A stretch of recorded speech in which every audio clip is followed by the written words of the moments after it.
Welcome, boys and girls, to the Craftsman Wrench Garage. Here we have our new project, the 2008 FJR, no, sorry, 2006 FJR 1300 AE, which is the clutchless old man version, ABS. Got this as a project. Fairings were off of it. It sat at a dealer for 8 months. Apparently, had a transmission issue. Someone pulled the clutch out. It was taken to a dealer. Dealer didn't want to work on it. So I don't know why. I looked on a marketplace for 2 weeks and price kept going down, and I just had to buy it. So the project here's a rundown of what's wrong with it. It runs great. It has a total of, let's see, 63,000 miles. As you can see, it's in fifth gear, which I put it in fifth because that's the good gear that works. So we'll start it here. Runs, idles perfect.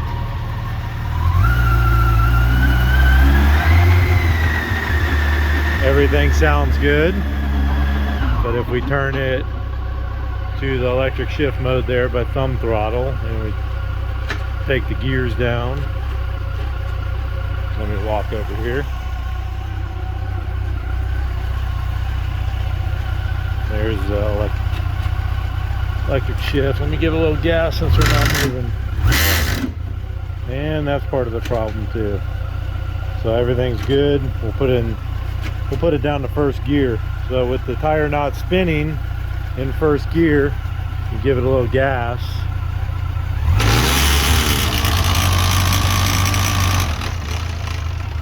Pretty loud noise, but it doesn't do it in fifth gear, and neutral is horrible.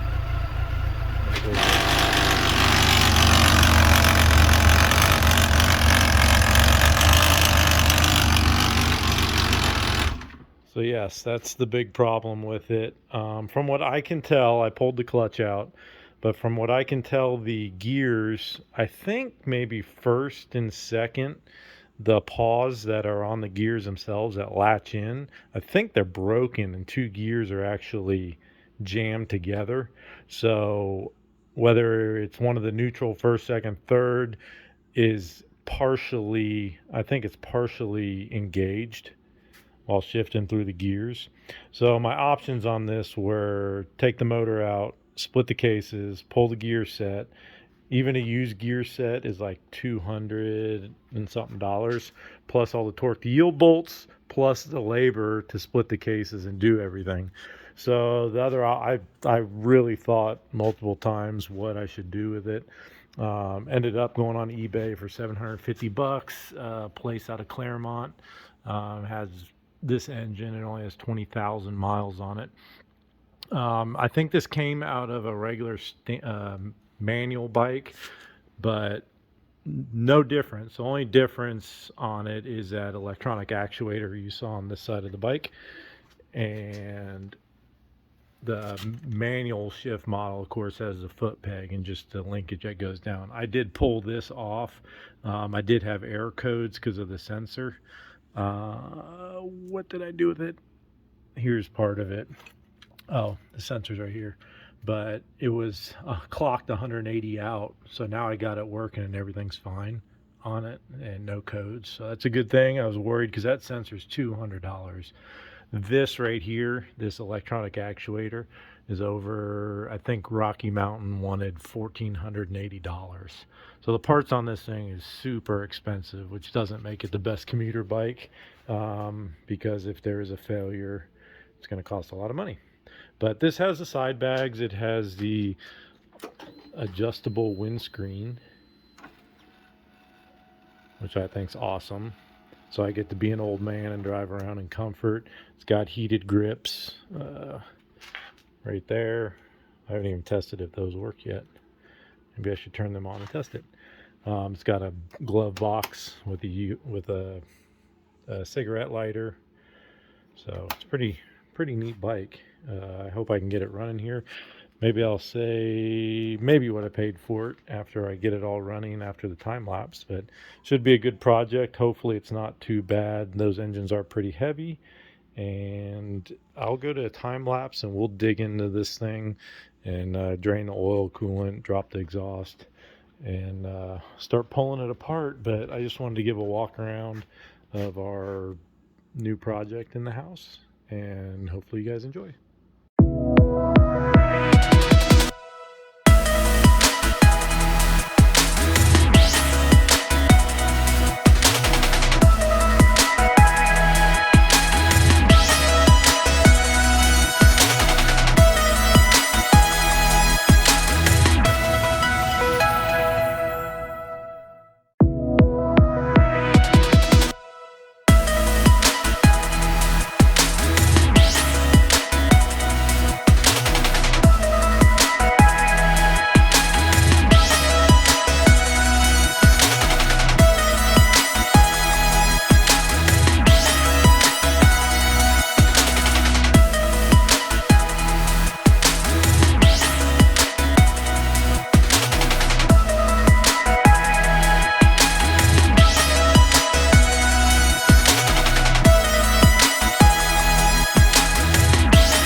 Well, boys and girls, motor's out. I think I got under 2 hours, but putting it back in is going to be tough. Wiggles in there pretty good. Might have to take the upper fairing section off. It'll make it easier.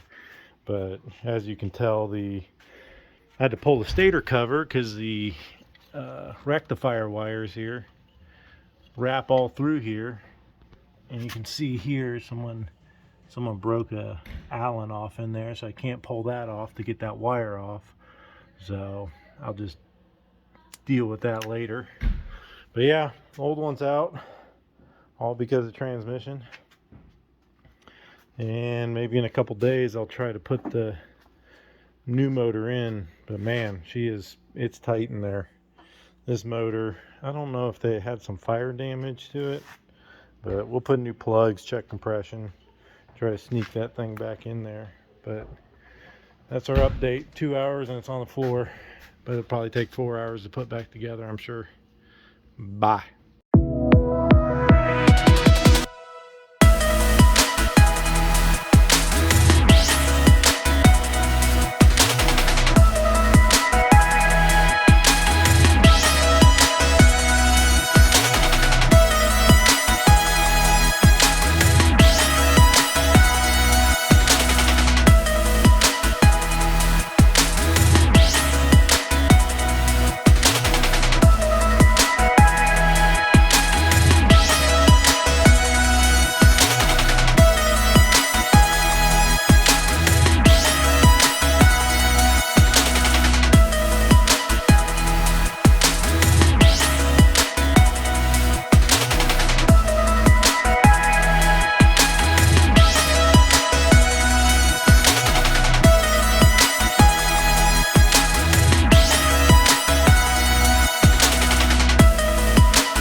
Okay, so quick update. I got the motor back in. About an hour into it, I gotta do throttle bodies and all the rest of these parts laying everywhere, but motor's in. I did a quick jump start on it and it turning over. It sounds like compression, but trying to get all the odds and ends swapped over. But we're gonna eat some dinner and then maybe come back to it. If not today, maybe tomorrow.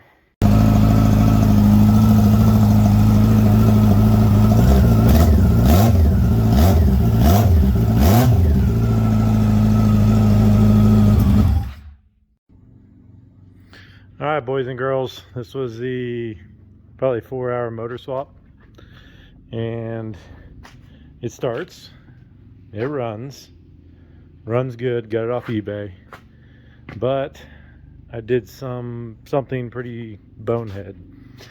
So for some reason I remember reading that the shift patterns were different, and this is a manual, and the one I have is a neutral 1 through 5 instead of your standard first, neutral 2, 3, 4, 5. So what does that mean? That means the automatic probably won't work. And the only difference in these motors, from what I can tell, is this shaft right here, which goes on the sensor for the shifter to know what gear it's in, compared to this one here, which is a typical sensor. This is what's in it. So I got a couple options here. I could put that sensor on, and this is a 4-wire sensor, and this is a 6-wire sensor, so that might be a little complicated. Got to figure that out. Put that sensor on there.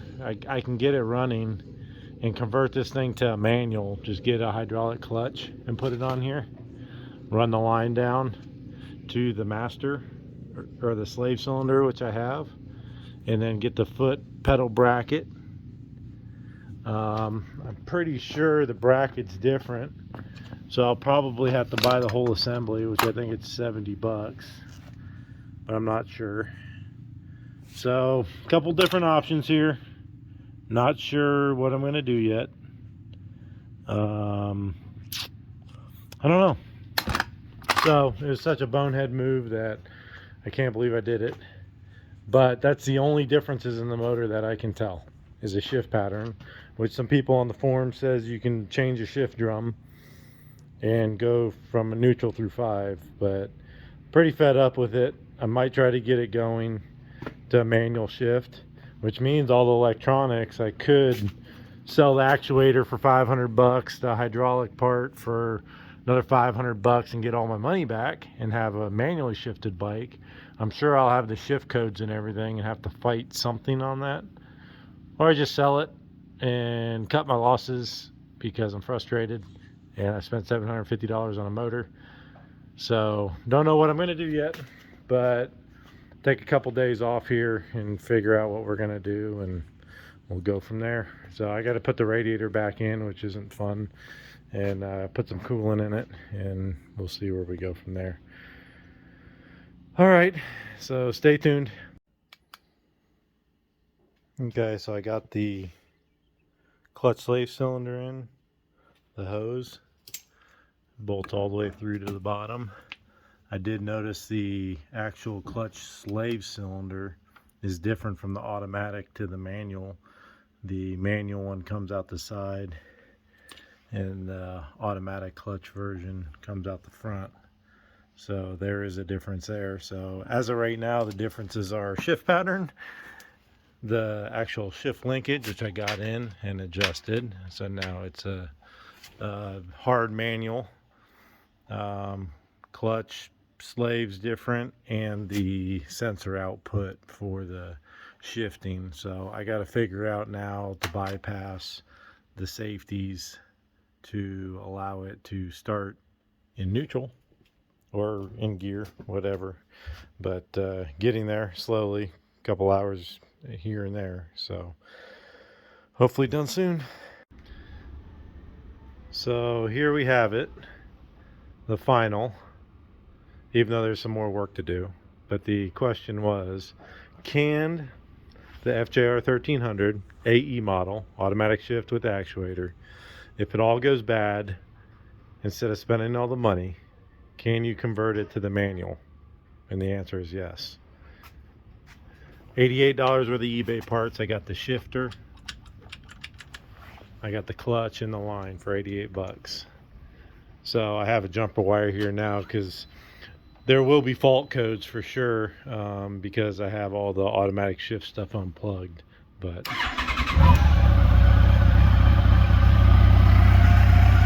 starts, runs.